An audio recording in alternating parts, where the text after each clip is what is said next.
Hey guys, it's Null from FrozenGaming.com. So we're going to be doing a series on my favorite game of all time, Lunar. We're going to be playing both the Sega CD and the PlayStation versions side by side. Both live stream, full gameplay, and highlight reels. It's going to be fucking awesome.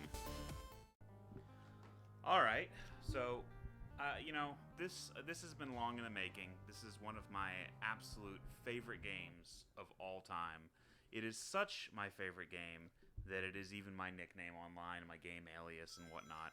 And I'm bringing Mikey here into the fold because he hasn't played it yet, and it's one of those, oh my god, you must play this. This is one of those fucking games. So let me give you a little tiny bit of backstory, okay? This game has been remade to death. Okay?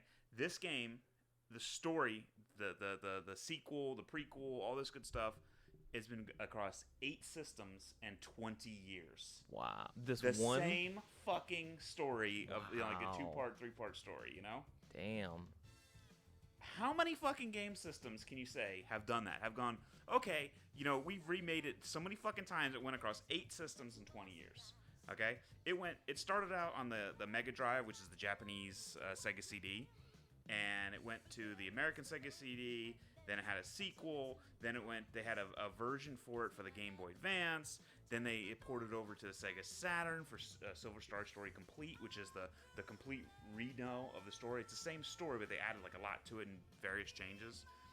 Then what they did is they ported it to PC. It went to even went to computer. It went to iOS.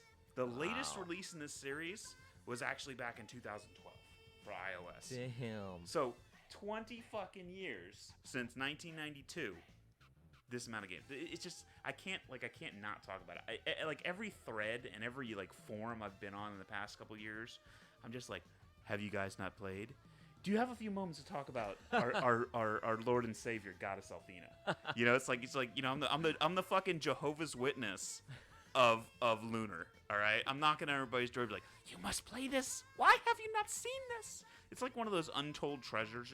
People have seen like Breath of Fire, right? But it wasn't like the Final Fantasy level. Yeah. Okay, but this is just one of those treasures that people have played it are like devout. Yeah. This is the game. Yeah, like you get a lot of people who mention gems from certain generations or JRPG gems and things. This, because I go through and see those because there are some games that I've played, like Breath of Fire being one of them, Legend of Dragoon being one of those where people don't know and haven't played. Yeah, I haven't played Legend of Dragoon. I own it. I opened it. I played 5 minutes of it, and I couldn't stand the lock-on timing battle system attack thing. But myself have beaten that. And it is one of those gems where I go, this is such a good game, and when it's mentioned, I'm like, oh, that's good, we have to play that. And I've said that to you, and you always say right back, you have to play Lunar. Yes. That's your gem. That is. And, I mean, it's got way more of a storied past than any of the gems that I've played, than any of those other gems that people have missed out on. I still haven't played Parasite Eve. I never played that either. I heard that was really good. Never played it. Yeah, so... Anyway, we have to do this. Also, I've got another friend of mine, also named Mikey. That's funny. There's a pattern here. Yeah, there's a pattern here. That he is like the devout player as well. So okay. We talk about constantly making a Lunar 3. Like we have like a storyboard going. Oh wow. To make this game because we're like, oh dude, okay, what if this part of the game went to this part of the game and we went to like branched out to I'm trying not to throw the ideas out there. They're mine. Anyway, so it's like Half-Life 3 for JRPGs. Yes, it's the JRPG, but it's like, oh wait, they mentioned this tiny little like one-liner in this one game. What if that was this entire expansion thing, Anyway, I am absolutely positively, without a doubt, thrilled to play this game because it is just. First of all, let me say this: I haven't touched it in like 15 years. Yeah. I haven't played this one in 15 years. Wow. So when I'm hitting start and things like that, I'm looking at it going, wow. So, but here's a question for you: just knowing what I've said to you about the game and what you see in front of you, I want your honest. You can be as abrasive as you want to it. What your opinion is on this game so far. And then at the end, I want your opinion again after we play through it. So it's a little tough because you have been the hype man for this game. I mean, there's no other bigger hype man for this game than you, I feel like. So going back to your name, by the way, fun fact, when we met a couple years ago and you first went, oh, you have to play Lunar. Did you ever play Lunar? Because that's your question. Have you ever played it? Yeah. You don't assume, which is nice. You're like, have you ever played Lunar? I'm like, I've never even heard of the game. And at that time, Why? I was under the understanding, I was confused on your name. Yeah. Because it was either Gary or it was Null. Yes. And in my phone contacts, it was Null because I was like, well, that's like his nickname, so we'll just go with that. And I had no idea that it had a backstory to it. Let me put it this way. Everybody's called me Null since middle school. Jeez.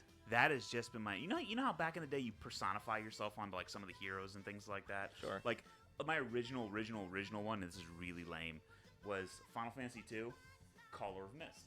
I love, you know how in all the arcade games the computer score says COM, right? Computer. Oh. I was like, hey, that's Color of Mist. Which Color of Mist was the short term for the Rydia and the summoners and all this good stuff. Anyway, that was like the original like, hey, personification. Right. But I really, really took on to Null just because I love the character. I love the idea. He's a sparky asshole. Oh, it sounds just like you. Yeah, I know. That's a story for another day. Yes. Anyway, so with my opinion going off it, you've hyped it up a lot. Watching the intro is kind of impressive considering this game is so old. I mean, this is the original on Sega CD. Yep. That it's got some little animation in it. It's got some kind of anime frames and things going through it. It's really kind of good for that age. Think about this. We came out of the Super Nintendo era. Yeah. Into this. Because this was an add-on to the Genesis. Right. So just think about that. You go from like Splatterhouse and like, the top-down super pixelated thing to this, and it was voiceover. Now keep in mind, that blew my fucking mind. And we haven't seen that yet. Right. But I obviously know because you can't stop talking about that aspect. Voiceover right after the SNES era, it was one of those things like someone's talking, you're like, shh! The game is talking. It speaks to me. It is quiet. I must hear every syllable. Yeah. And also remember that Final Fantasy X was a big deal on the PS2 because it was one of like a AAA title or maybe mainstream RPGs that got voice acting. So the fact that this did it so many years prior to, that's a big deal. Okay. So my opinion on it is I have a lot of hype for it, and I'm a little bit nervous, to be honest with you. To live up to the hype. I am, because I'm like, okay, it's a JRPG, it's way old school, so I'm trying to keep my mind in the Final Fantasy 4, 6 era of going around doing battles and things like that. The sprites and the basic animations and stuff. So I'm a little nervous that it's not going to grip me story-wise like what you're saying. Okay. I'm going to tell you, in the first couple hours of the game, you're going to be like, I don't know. And then there's like this pivotal plot point that you're just like, oh my God, what's going to happen?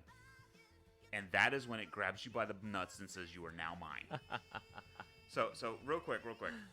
I just want to say that obviously this game was brought over to us, not made by, but brought over to us by Working Designs. Okay, that was a really big influential, game system back in the day. Not game system, game producer back in the day.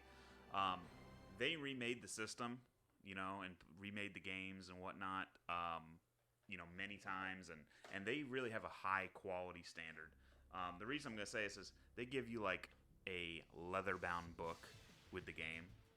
And instruction manual. And an instruction manual, full color, all this good stuff, and a cloth map. I said this to Mikey the other day. Go, cloth map. How many games can you name that have a cloth fucking map?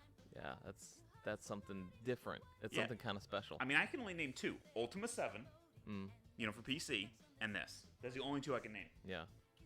I mean, I'm sure there's more. Don't get me wrong, but those are the only two I can name. Leave your comments below about what other games had a cloth map. Yes, that'd be awesome. Shameless plug.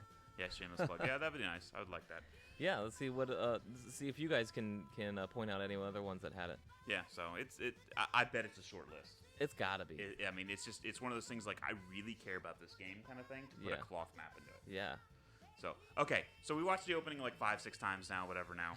I just want to show the first couple scenes of the game, okay?